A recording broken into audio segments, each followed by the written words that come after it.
ಹೇಳಿದರೆ ಈಗಾಗಲೇ ಆ ರಾಷ್ಟ್ರ ಯಾವ ಅಂತೇಳಿ ಕುವೈತ, ಇರಾಕ, ಇರಾನ, ಬಹರೇನ, ಕತಾರ, ಒಮಾನ, ಸೌದಿ ಅರೇಬಿಯಾ, UAE ಇವೆಲ್ಲನೂ ಇವತ್ತು ಏನಪ್ಪ ಅಂತಂದ್ರೆ ಈ ನೆಲೆಯಲ್ಲಿ ಮತ್ತು ಹೋಮ್ ರೂಲ್ ಸ್ಟ್ರೀಟನ್ನು ತೆರಿಬೇಕಾಯ್ತಪ್ಪ ಅಂತಂದ್ರೆ ಇರಾನ್ ಸೋಲ್ಲೇಬೇಕು, ಇಲ್ಲ ಇರಾನ್ ಹೇಳಿದ ಕಂಡೀಷನ್ಗಳಿಗೆ ಅಮೆರಿಕ ಮತ್ತು ಇಸ್ರೇಲ್ ಒಪ್ಪಬೇಕು. ಯಾವುದಾಗ್ಬೋದು ಈ ಮುಂದಿನ 72 ಗಂಟೆಗಳು ಹೆಚ್ಚು ಕಡಿಮೆ ನಿರ್ಣಾಯಕ ಆಗೋದಿಲ್ಲ. ಎಲ್ಲ ಮಾತೆಲ್ಲ ಈ ಇಸ್ರೇಲ್ ಹೇಳಿದ್ದು ನೋಡ್ತಾನಂತಂದ್ರೆ ಮೋಸ್ಟ್ಲಿ ಇರಾನ್ ಶರಣಾಗತಿ ಆಗಬೇಕು.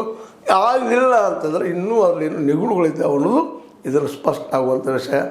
ಇಸ್ರೇಲ್ ಹೇಳಿದ ಮೇಲೂ ಇಸ್ರೇಲ್ ಜನ ಅಲ್ಲಿ ಅನೇಕ 30-40 ನಾಯಕರನ್ನು ಕೊಂದರೂ ಸಹಿತ ಹಿಂಜರಿತಾ ಇಲ್ಲ ಈ ಒಂದು ಇರಾನ್.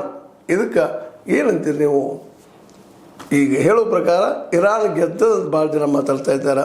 ಆದರೆ ಗೆದ್ದರೋ ಇಲ್ಲೋ ಅನ್ನೋದು ಗೊತ್ತಾಗೋದು ಮುಂದಿನ 72 ಗಂಟೆಗಳಲ್ಲಿ ಆಗ್ಬೋದಾ?